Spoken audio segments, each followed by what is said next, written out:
ब्रह्मारण्य नामक एक वन था। उसमें कर्पूरतिलक नाम का एक बलशाली हाथी रहता था।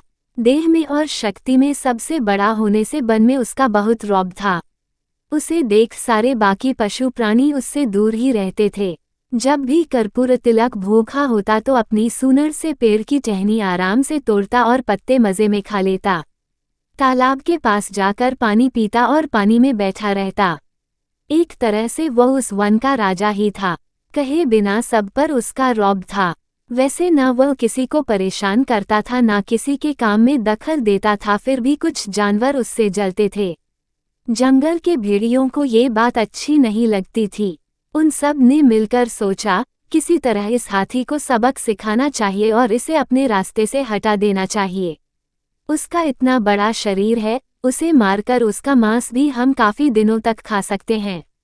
लेकिन इतने बड़े हाथी को मारना कोई बच्चों का खेल नहीं। किसमें है ये हिम्मत जो इस हाथी को मार सके? उनमें से एक भेड़िया अपनी गर्दन ऊंची करके कहने लगा, उससे लड़ाई करके तो मैं उसे नहीं मार सकता, लेकिन मेरी बुद्धिमत्ता से मैं उसे जरूर मारने में कामयाब हो सकता हूँ। जब ये बात बाकी भेड़ियों ने सुनी तो सब खुश हो गए और सबने उसे अपनी करामत दिखाने की इजाजत दे दी।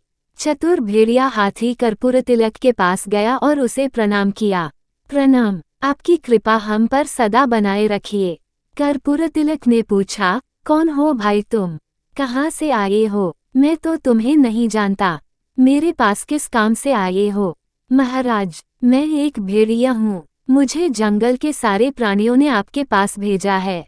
जंगल का राजा ही सबकी देखभाल करता है, उसी से जंगल की शान होती है। लेकिन अफसोस की बात यह है कि अपने जंगल में कोई राजा ही नहीं। हम सब ने मिलकर सोचा कि आप जैसे बलवान को ही जंगल का राजा बनाना चाहिए। इसलिए राज्याभिषेक का मुहूर्त हमने निकाला है। यदि आपको कोई आपत्ति नहीं हो तो आप मेरे साथ चल सकते हैं और हमारे जंगल के राजा बन सकते हैं। ऐसी राजा बनने की बात सुनकर किसे खुशी नहीं होगी। कर्पूरतिलक भी खुश हो गया। अभी थोड़ी देर पहले तो मैं कुछ भी नहीं था और एकदम राजा बन जाऊंगा, ये सोचकर उसने तुरंत हामी भर दी। दोनों चल पड़े। भेड़िया कहने लगा, मुहूर्त का समय नजदीक आ रहा है, जरा जल्दी चलना होगा हमें। भेड़िया जोर जोर से भागने लगा और उसके पीछे कर्पूरतिलक भी जैसे बन पड़े, भागने की कोशिश में लगा रहा। बीच में एक तालाब आया। उस तालाब में ऊपर ऊपर तो पानी दिखता था, लेकिन नीचे काफी दलदल था। भेड़िया छोटा होने के कारण कूदकर तालाब को पार कर गया और पीछे मुड़कर देखने लगा कि कर्पूरतिलक कहाँ तक पहुँचा है। कर्पूरतिलक अपना भारी शरीर लेकर जैसे ही तालाब में जाने लगा तो दलदल में फंसता ही चला गया। निकल न पाने के कारण में वह भेड़िए को आवाज लगा रहा था, अरे दोस्त, मुझे जरा मदद करोगे? मैं इस दलदल से निकल नहीं पा रहा हूँ।